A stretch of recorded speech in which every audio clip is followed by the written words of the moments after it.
Hello, hello. Um, Welcome, everyone. I'm Lauren with Meet Too Many Voices, and this is Survivor Live with Lou Godbold. I'm proud to present this new bi-weekly talk show on Instagram Live. Each episode, trauma expert, silence breaker, and director of echo training, Lou Godbold, will lead honest explorations into the survivor experience. More than trauma-informed, survivor-informed. Thank you so much for joining us, being here today. Today's topic is shame. Shame, and that can be really, really hard to talk about. Even the word shame can be bringing some things up in you right now. So know that you're not alone. Watch safely, and remember that shame cannot exist without understanding and compassion. And today we're in it together. If you have any questions or comments, feel free to put them in the chat box. And here we go. Without further ado, I'd love to introduce and pass it off to Louise Lou Godbold. Thanks, Lauren. I noticed someone in the comments said they're not okay. And I think many of us this week, it's been a momentous week in America. Many of us are not feeling okay. So that's all right. We're glad to have you with us. Really pleased that you joined us. I see some familiar people. Lizette Martinez, hello. MVR Northampton, really pleased to see you. Sorry about this light in my glasses, but you know what? That's a purely superficial thing. Forgive me for that. And let's just get into the content, which is shame. Oh my goodness, that very word, as Lauren says, brings up so much in us. In fact, we sometimes so don't want to visit our shame that we go to another emotion, which is rage. So don't be surprised if you end up feeling really angry as we're talking about this. Maybe you'll even feel angry about me. Maybe you'll feel angry about these lights in my glasses. I don't know. But just notice. And like every emotion, it's giving us information. And it's not good or bad. It's just giving us information. So why are we talking about shame? Well, I think that as any trauma survivor will know, this is an abiding sensation, feeling, but maybe never more so than with sexual assault survivors. And I wrote a blog when I first came forward about Harvey Weinstein, and I talked about how we carry the shame of our abusers. And then, of course, I got asked on live TV, why is that? And I didn't have an answer, which was very embarrassing because that was my one moment to convince the world that I really was a trauma expert. So you can say that I have definitely thought a lot more about it since then. But the thing about shame is that it's about hiding. It's about shutting down. It's about finding a way to deal with intolerable pain. So as such, it's a survival response.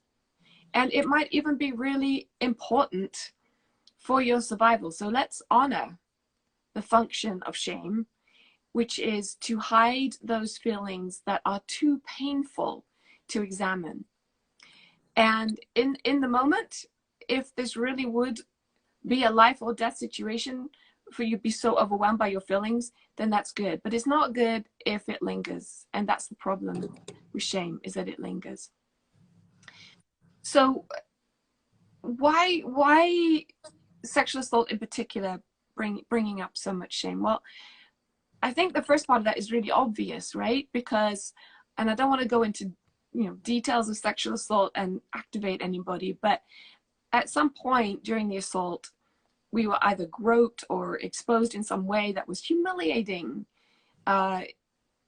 We as a society have a really strong sense about what gets revealed and what doesn't, and that's inculcated in us since kids.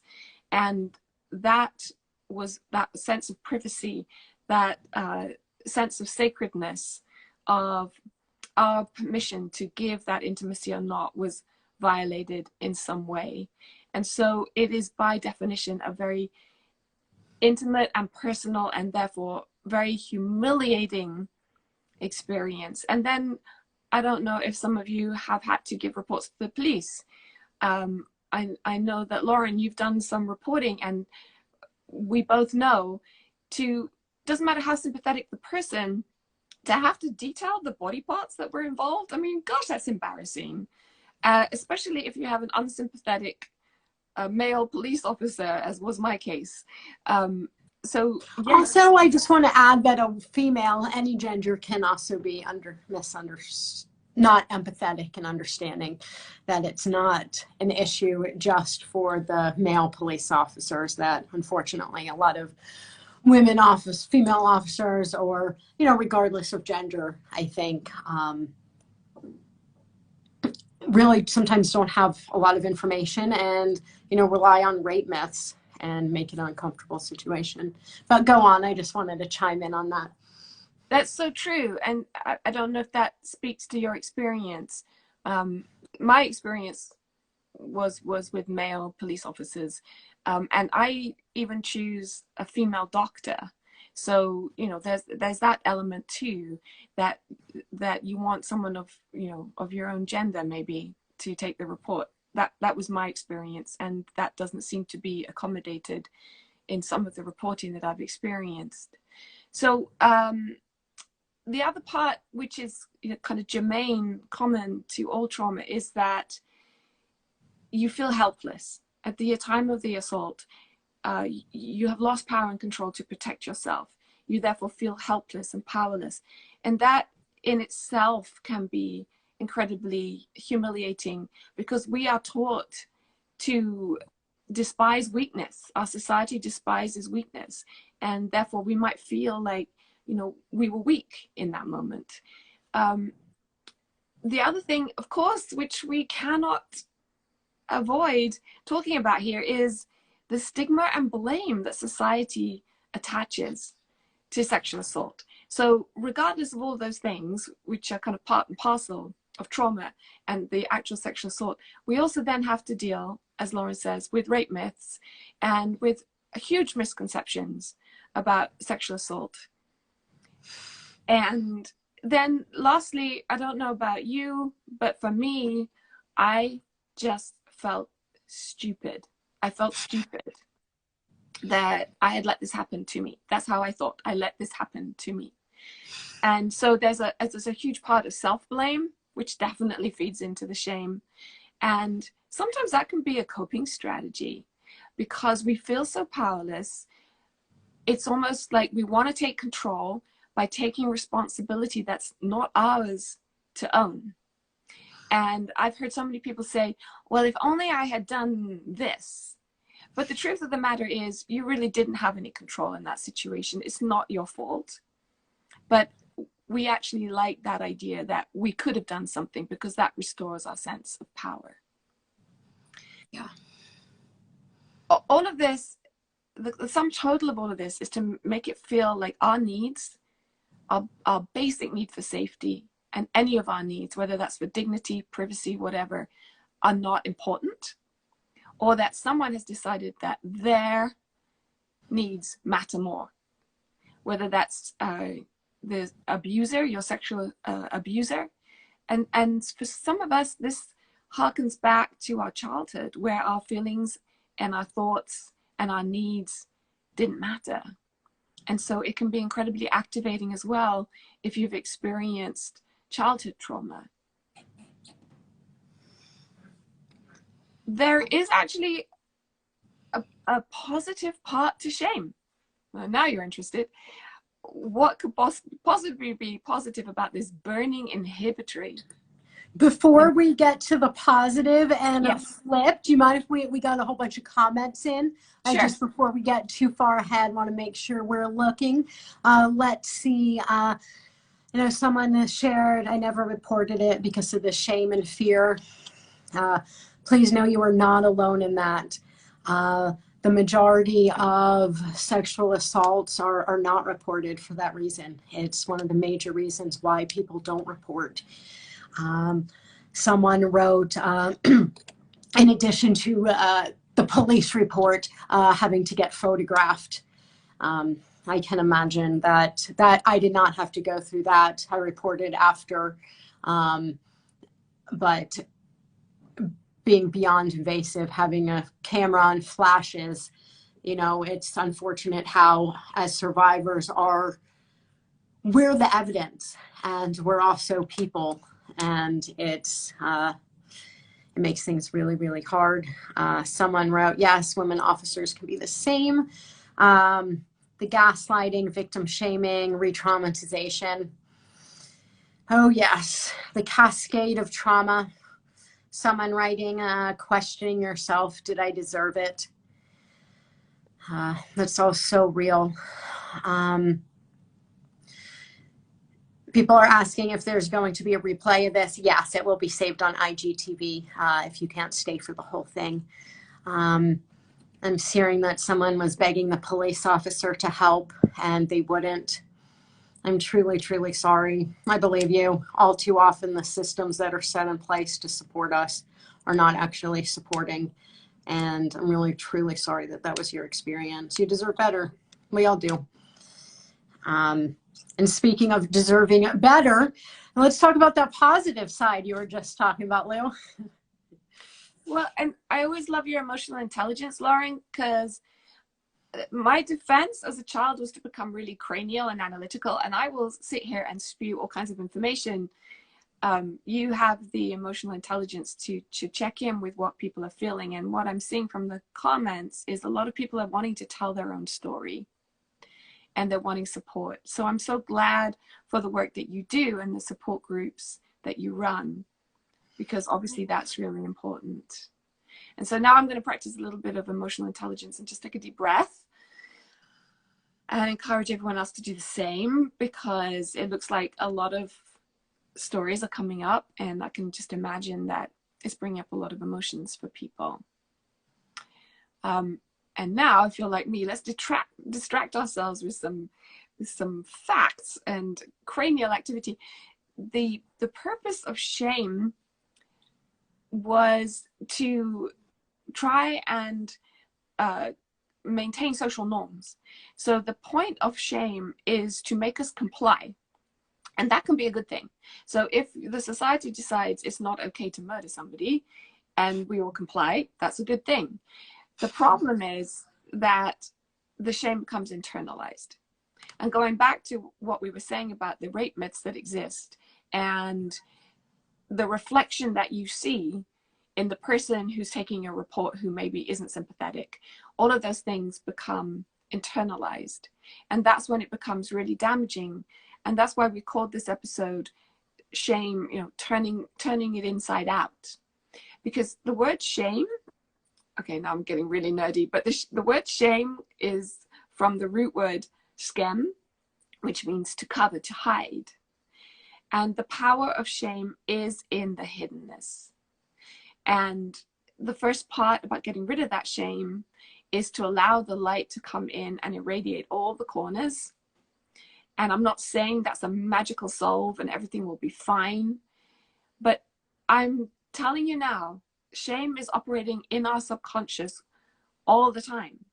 So whether you want to acknowledge it and bring it to the surface or not, it's still there, and it's still influencing our behavior and our thoughts about ourselves.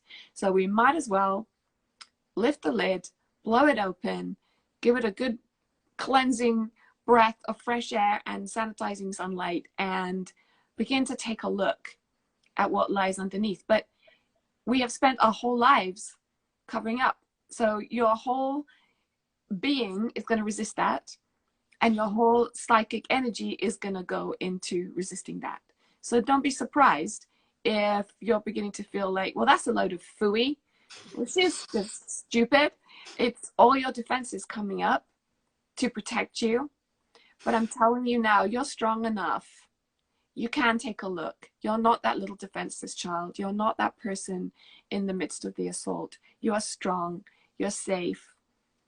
And when you feel like you're strong and safe enough, that's the time to lift the lid and start to have a look at some of these things. Should we talk about shame messages, Lauren? Are we ready to move on?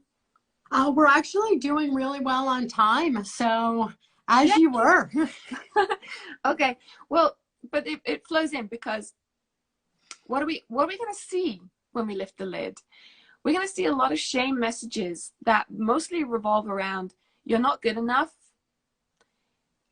you don't belong. That's a common one. And part of looking at these shame narratives, as painful as that is, can be really helpful to do that with a good friend or a therapist. If you have a relationship with a therapist, it can be really helpful, because when you actually look at these things that you've believed all along, you'll realize there is no evidence to support that. You know, look at it as if you were reading a newspaper report, and with a critical, as in, you know, intellectual critical view. Is that really true or not? And I know for years and years and years, I thought I was a big blob. That's what I thought underneath. I thought I was really unlovable.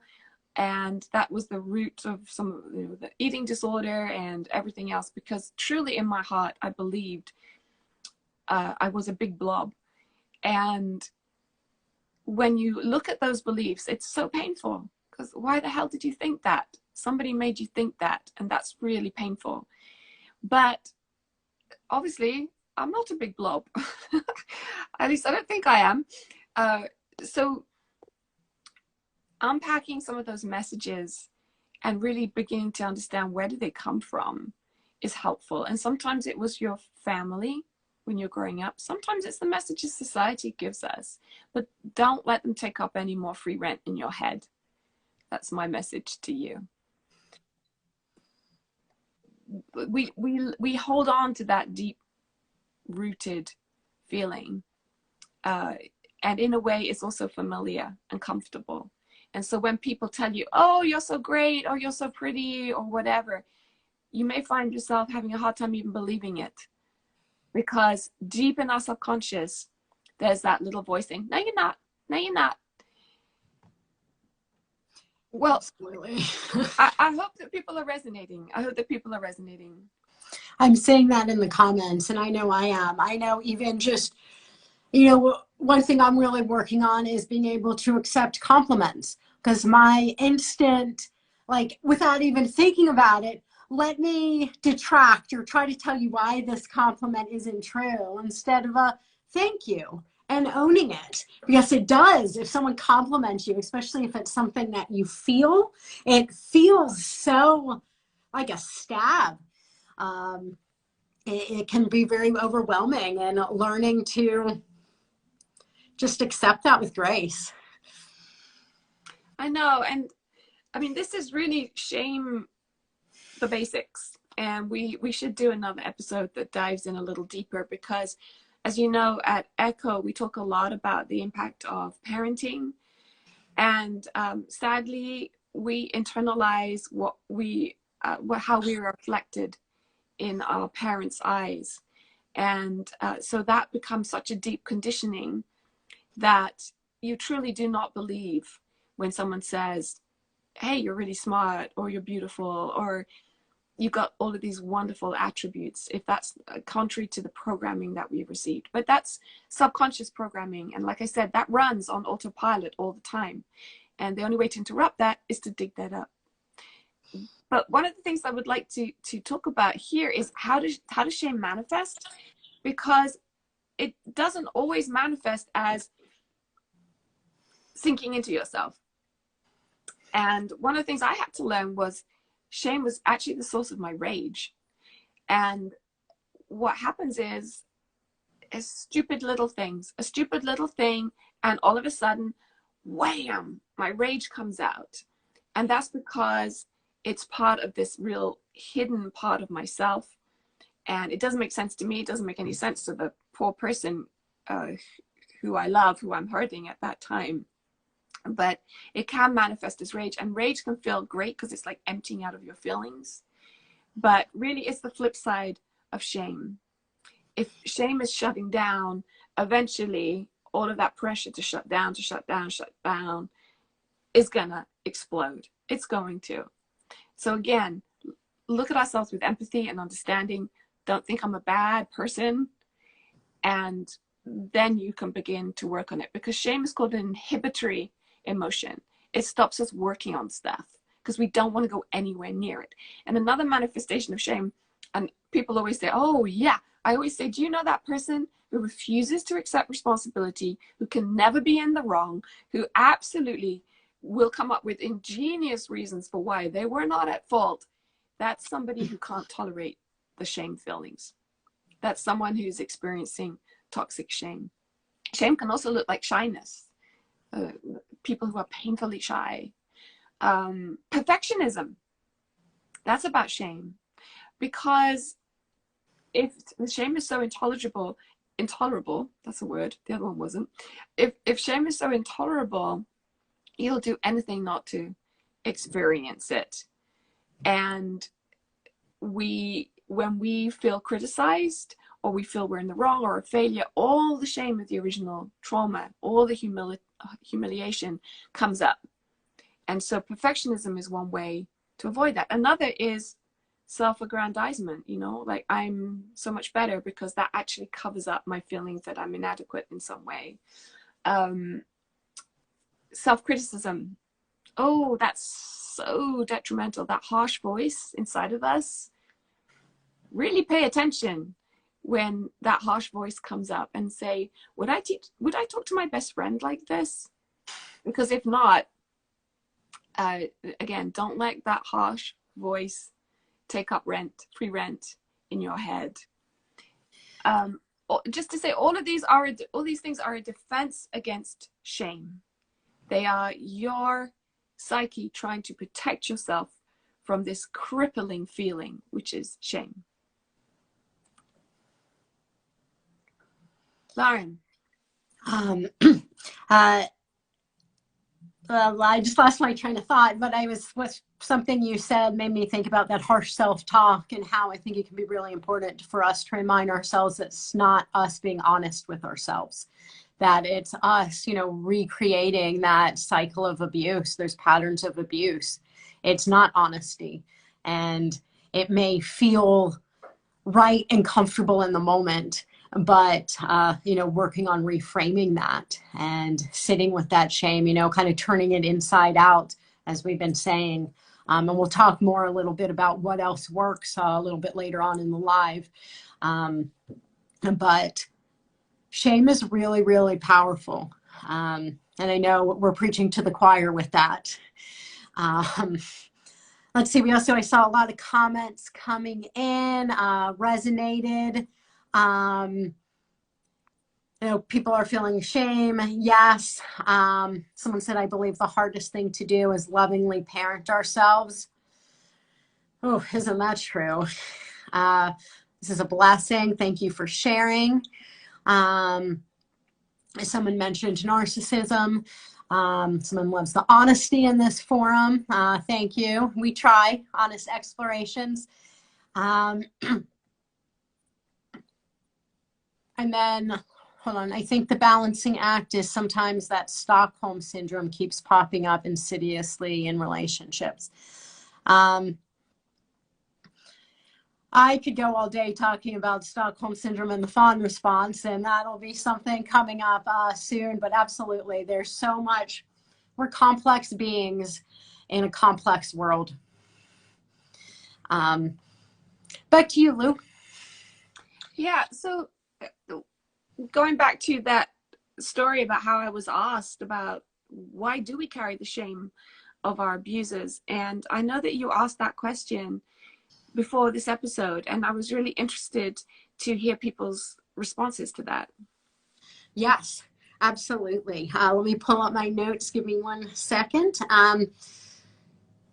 Yes, so I put out in the Me Too Many Voices Instagram stories, in your opinion, why do you think we carry the shame from the people who abused us? There was a lot of really, really great responses. So thank you all for sharing and being so honest. I truthfully got a little choked up reading them, and just how shame isolates us. But when we talk about it and let it out in the open and realize we're not the only ones feeling like this, how much air it really gives it.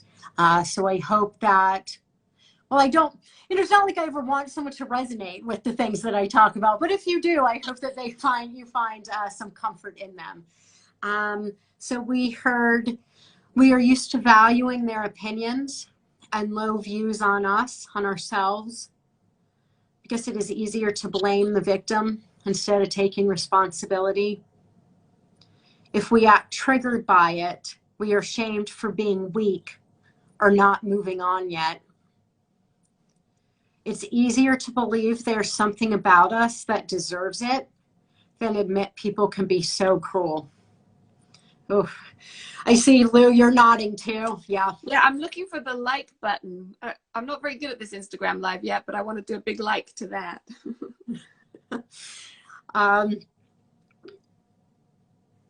Because when I knew better, I still didn't speak up.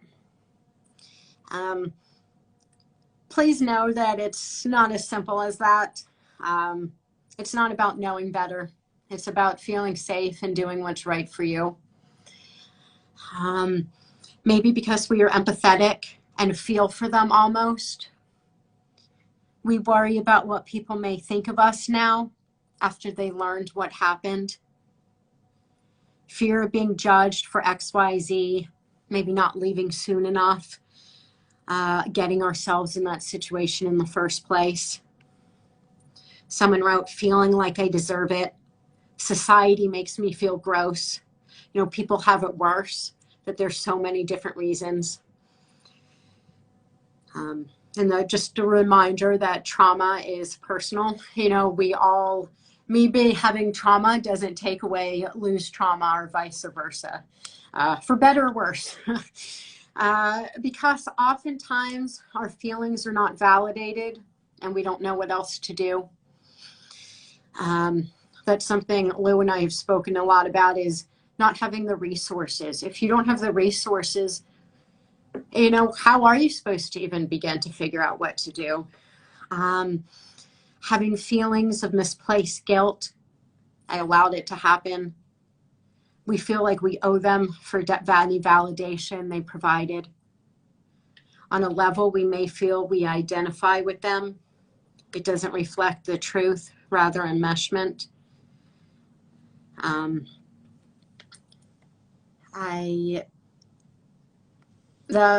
don't know how everyone is feeling. Maybe we can all just check in as a group and be aware of ourselves, because even hearing some of those things that may resonate with you may have stirred some of those things up for yourself. What are you thinking? I love that it came up a couple of times about resonating with the abuser, because it's so clinical, it's so cut and dried, isn't it, when we talk about the perpetrator, the abuser. But most of us know our attackers. Most of us know the abuser, and we know them. We know their good sides and their bad sides. We know them fully rounded as a person, and it's just so hard to identify with the stereotype, because you think, well, that's not me, or that's not him. Okay, so I know about, for example, domestic violence is the hardest one, I think, because it's usually in a very close love relationship, or romantic relationship, and it's like, no, this is Fred. This is not an abuser. It's so hard, and I think that it really takes someone external sometimes to validate. And I know that when the police officer said to me, oh yeah, that was sexual battery, in a way it was a huge relief to know that there was a name for this thing, and that it wasn't all in my head, and that I hadn't misunderstood, or I hadn't brought this on myself. I can really relate to that. I know when I was still trying to process it after it happened, and even just weeks after, I very much did not want it to be true. It was everything in my power, everything in my brain and body trying to persuade that what happened didn't happen.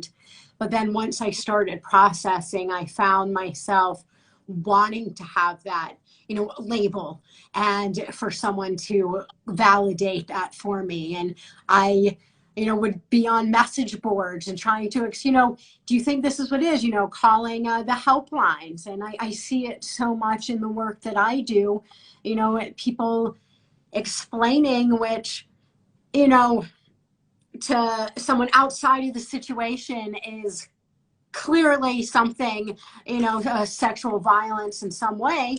But as we know, it's so much muddier when you're in that situation and it's your life, but to have someone else validate it for you so you can name it.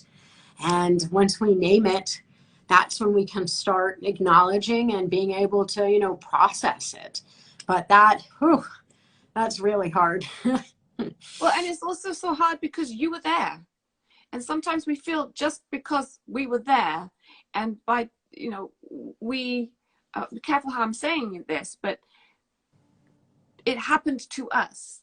And therefore we were a participant in it in that sense. And just that alone makes us feel like, oh gosh, it's so much clearer when it happens to someone else. But when it happens to you, there's this sense that I somehow was complicit many times. I don't know. Not everybody feels the same way. Yeah, there's so many different factors that go in it. Again, as we talk about, the childhood experiences, things that have happened, your relationship to the abuser, so many different circumstances. Someone, people, with the gaslighting and confusion after. Absolutely. I mean, a perpetrator's first line of defense is always going to be to unfortunately gaslight and try to confuse the victim. And, I think that they don't want to carry that shame. So unfortunately, it sits with survivors a lot.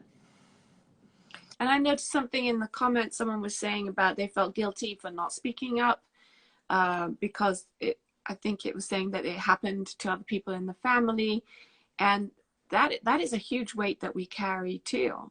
And that is so unfair, because if we think about it, it's the child again, it's the wounded child taking responsibility for the parent who doesn't love them. Like, oh, I'm going to take responsibility and say that it's because I'm unlovable, or there's something wrong with me, or I did something. The most saddest thing is the little kids saying, I'll be good, when it's not them at all, it's the parent. And as a child, you are egocentric. That's your job as a child, is to be taking stuff in and building self. That's your job. And some of us stay that way. And that whole taking responsibility for what was not ours to take, taking responsibility for the abuser, even to the point of, not speaking up and other people getting harmed. The abuser did the harm, not you. And as you so rightly said, Lauren, if it wasn't safe for you to come forward, if you weren't ready emotionally, physically, in any way, why do yourself more harm? You've already been through so much. It's not your fault that this person is hurting people.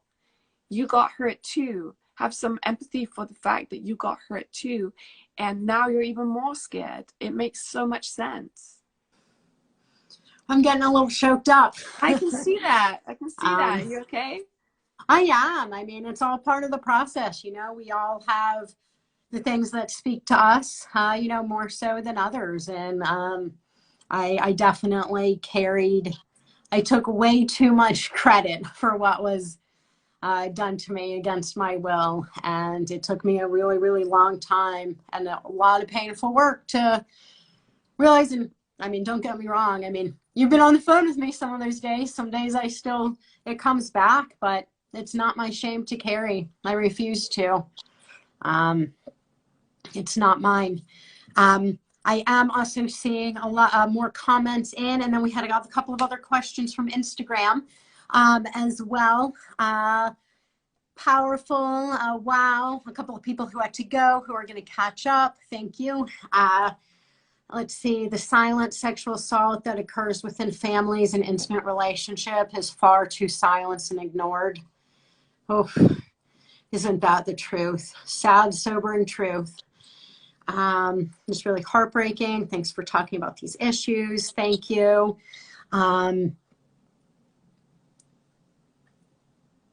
That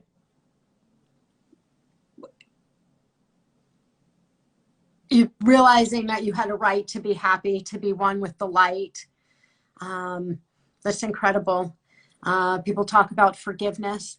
Great. You know, for some people, forgiveness is a superhero power, as they say, and I'm so glad that's helped you.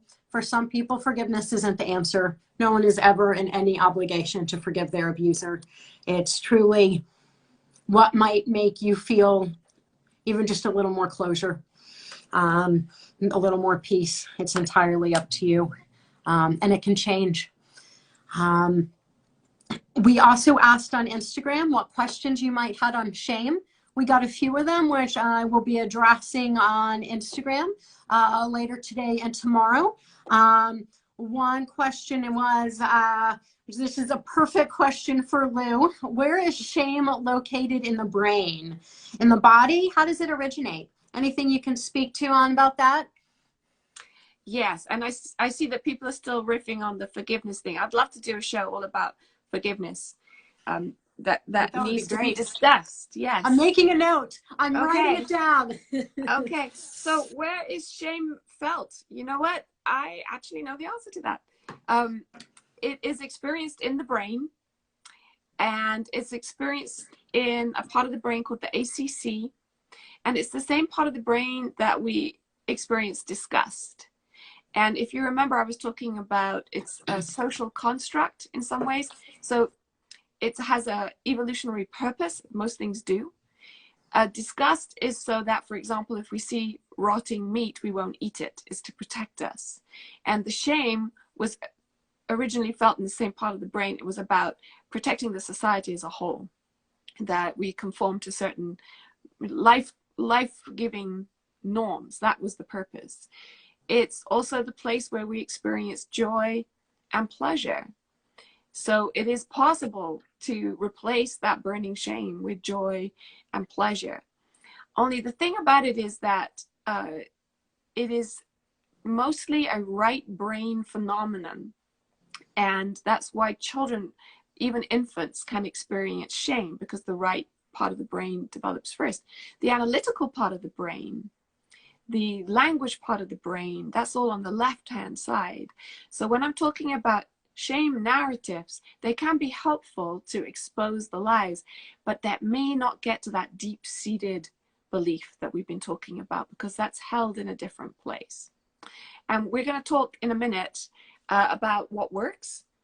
And here's a little bit of the neuroscience about why some of these things work. This social exclusion or shame that we experience is also the part of the brain where we experience physical pain. And unbelievably, when we take a painkiller, we can also damp down that emotional feeling, because it's the same part of the brain. So I'm not advising you all to go, pop a Tylenol right now, but opioids also, that's a painkiller, and that acts on that part of the brain. But when we are in harmonious relationships, whether that's with your best friend, your dog, or romantic partner, whomever, we produce opioids. And so to some degree, those safe, stable, nurturing relationships can be part of what diminishes the pain of shame. Wow, drop the mic. It's fascinating for me. It's like, it's just these light bulbs going off. It just all makes so much sense. And also, I do feel like maybe ethically and legally, I should also say that we are not saying to go take opioids or painkillers to get rid of the shame. But though it does explain also, when you look at compassion and understanding for addiction, it all comes back to being a symptom of the addiction, and trying your best to, if you have something and that it could numb this horrible feeling that you're feeling or make it dissipate. So again, no judgment, just looking at it with understanding. So what works then? Good. Well, I'm glad we got to that part, because I always want to talk about resilience. We talk about trauma. I want to talk about resilience. And the interesting thing is, you are not born into the world this way with everything that you're carrying. And you don't have to go out of this world still carrying these things. It took a while to get where you are, and it might take a while to get back to a place of peace. But it's possible. So let's look at what works. We talked about earlier, shame survives in the darkness. Shame are those messages that we've internalized about somehow being bad, defective, unworthy. No one is born bad. No one is born unworthy, unlovable. These are such lies that we've internalized. And can we have some empathy and compassion for ourselves? That's the important thing. I know that, so you may have gathered, one of the things I'm really struggling with being newly married is the rage that's coming up for me. And it's so easy to go into that place like, I'm a bad person, especially when you see that you're hurting someone else, or as a parent, you're hurting your child. You're not a bad person. Have some empathy and understanding and even respect for why these things are happening, that your body is trying to protect yourself. And I'm not saying then give yourself a free pass, especially if you're hurting people, or even, you know, hurting yourself by perpetuating these lies about yourself. But start from a place of empathy. Like I said, treat yourself like your own best friend. Sometimes we're so much kinder to the people around us than we even are to ourselves. Yes, you're nodding, Lauren, because you are so supportive and loving and non-judgmental to all the people around you. And that needs to be turned inwards too.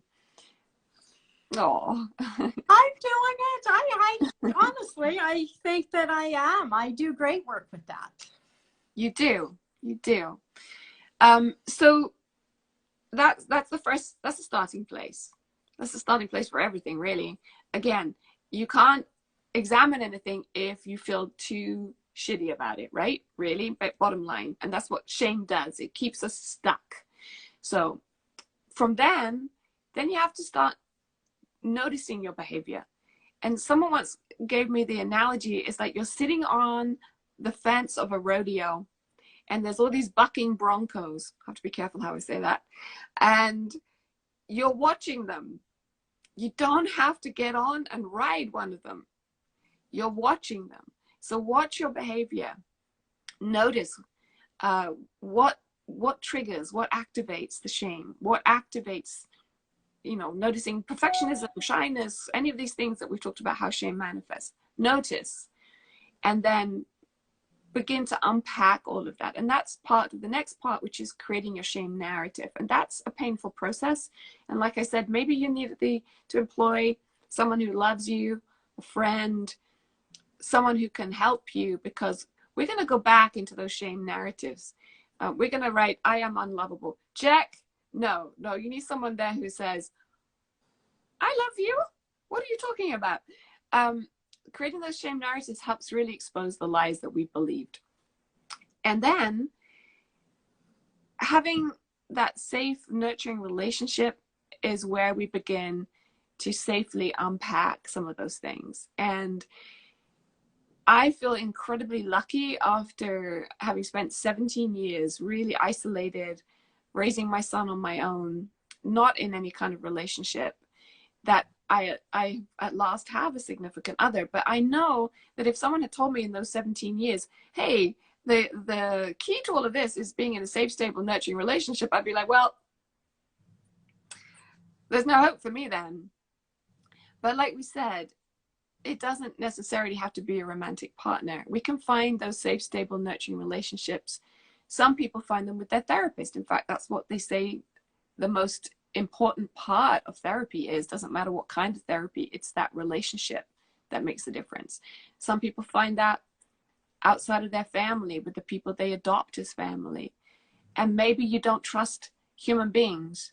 Maybe you find that in your horse or your dog, some other large mammal.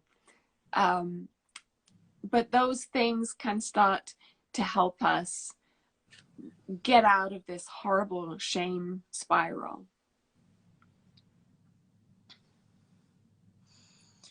Thanks for that, Lou. I know for me, one of the things that has worked or helped, I think the most is a lot of the, regulation skills and grounding and mindfulness, a lot of reframing. Really, we're sitting with those thoughts and looking at them and reframing them to a more truthful, compassionate way. Also, anyone who knows me knows that my dog Tofu and I are literally like this, and she is the best friend a gal could ever ask for. But it takes practice, and like learning any new skills, any new thing, it takes time. And I'm learning how to cross stitch. It's taking time. Being patient with yourself as, you learn and you have to rip out each row of the cross stitch because you did it wrong, or as you're examining the shame and working with these skills and grounding, mindfulness, or working on establishing those safer relationships and acknowledging and recognizing that you do indeed deserve safe relationships. Tofu will appreciate all the tofu love. Thank you. She's by my feet, so she can feel the energy. Yes, keep the comments and questions coming. We are nearing the end. So I do think it would be wonderful if we stirred a lot up. We had a lot of big conversations, a lot of great conversations. Let's take it back down a little bit, because as we know, it can be wonderful to create these safe spaces, but then you go back to the real world and to those relationships or to your apartment or wherever it may be. I was originally thinking that we were going to do a different grounding exercise, but I think for time, maybe we just shake some of it out. This may look strange to some people. Anyone who does some of my groups and one-on-ones is used to this, but let's just shake some of it out. Literally, shake it out of the body. Get it all out. Whew. We're releasing that energy. Whew. And so every week we will also end with an affirmation. And I'm realizing that I'm going to listen to my body and that I need a sip of water. When I looked down mid-shake, I realized how nice that looked. So if you have some water, tea, juice, whatever it may be, take a second and allow yourself to, take care of those needs. And while you're doing that, Lauren, it's a great thing to do with your kids, that shaking thing. When things get really tense, it's something that kids like to do because it's kind of goofy. That's probably why I like it. Excellent. So some affirmations. We'll say them a few times, and we can say them together.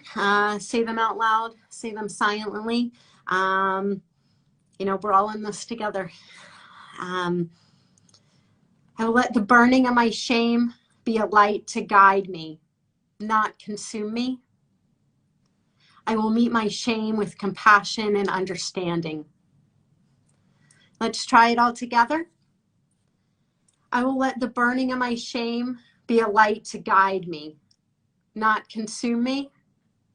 I will meet my shame with compassion and understanding. Hopefully you all are at home saying this with me. We'll do one more round. I will let the burning of my shame be a light to guide me, not consume me.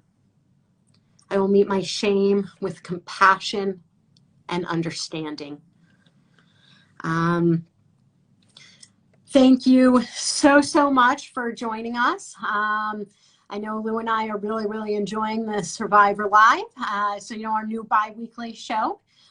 So look out for more information and updates. And give me a few days and I will have uploaded with some closed captions as well. If anybody does have any other things that come up, feel free to reach out to me. I will, I'm at Me Too Many Voices, and also check out echotraining.org. Is that right? No, Echo Training. Yes, echotraining.org for some additional resources. Lou here is the executive director, and I have such a nonprofit crush on Echo Training. All of you must hear me talk about it a lot. Great work. And I will let Lou sign off now. So then I will also share some additional resources just in case you might need some additional blah, blah. First time I'm learning how to speak today, apparently, but some resources in case you would like to speak to a helpline or talk to somebody. Okay, bye-bye. Bye. Thank you all. Yes, so as I stumbled over my words, here are some resources. Don't hesitate to reach out to Me Too Many Voices. Thank you, thank you, thank you. And we look forward to some more honest explorations with you. Talk to you all soon. Thank you.